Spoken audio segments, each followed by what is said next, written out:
Je me souviens plus qui m'a un jour dit ceci. Si tu veux créer et que tu ne sais pas par où commencer, commence par le milieu. Si cette phrase ne s'applique pas à toutes les méthodes de création et surtout pas à l'aquarelle classique, certains artistes réussissent très bien à aborder cette approche et même avec aisance. Aujourd'hui, pour la première édition des Découvertes Rencontres, je vous présente l'artiste Ellen Dardick. Donc, Ellen Dardick, illustrator, designer, mother of 3 girls, weirdo and more. Et avec sa photo, on peut voir que c'est le genre de personne que j'apprécie beaucoup. Donc, Ellen Dardick fait des motifs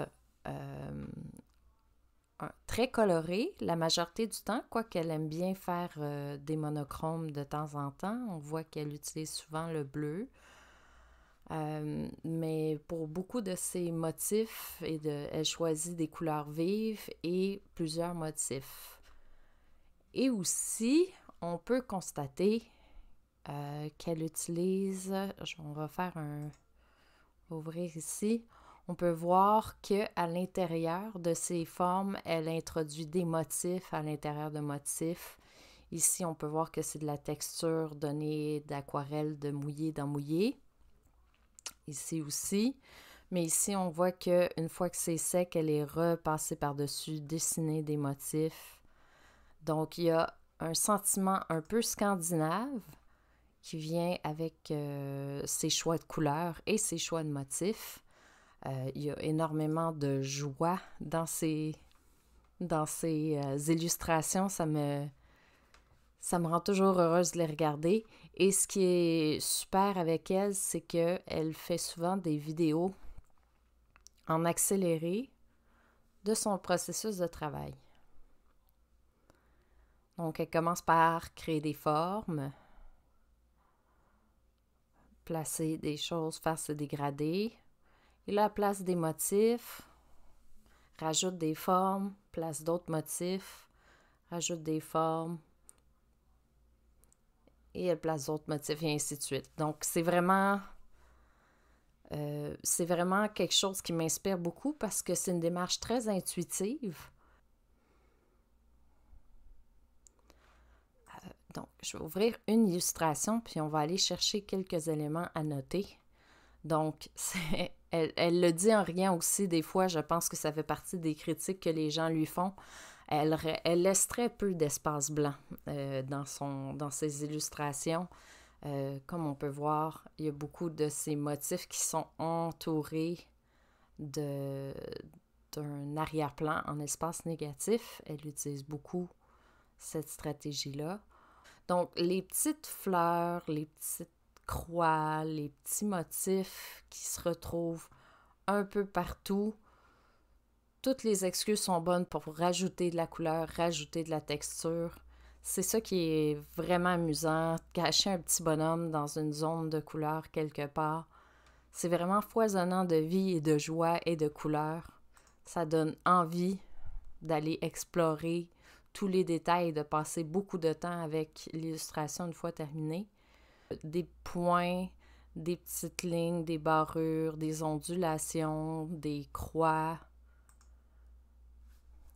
des carrelages, des pois. Tous les motifs sont bons, toutes les couleurs peuvent s'y rendre.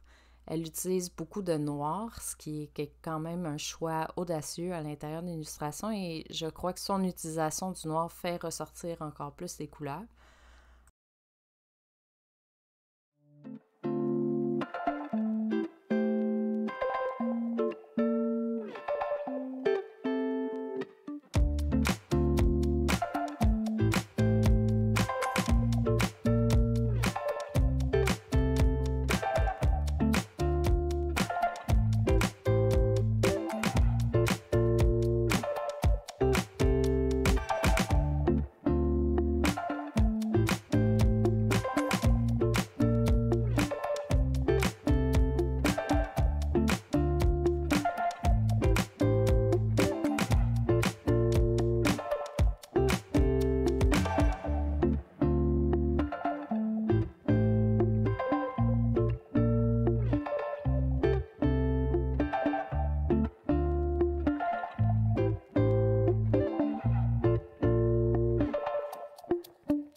voilà, ça c'est celle que j'ai créée aujourd'hui.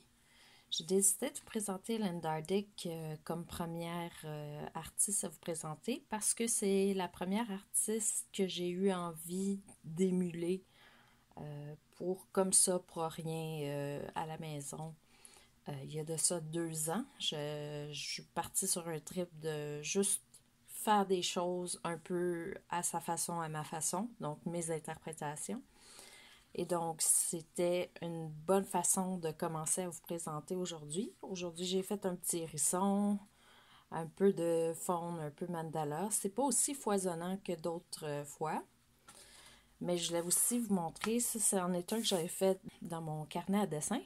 On retrouve surtout l'esthétique des animaux et des fleurs en tant que telles n'est pas exactement similaire. C'est plus l'assemblage, l'utilisation de beaucoup de couleurs et le naïf qui ressort de ma façon d'interpréter son type de dessin.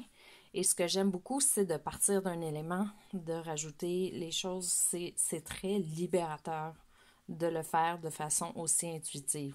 Ça ressemble plus à mon type de dessin automatique normal, mais ça donne plus des formes abstraites, un univers qui est moins cohérent que celui que j'appelle de faire à la Ellen Dardick.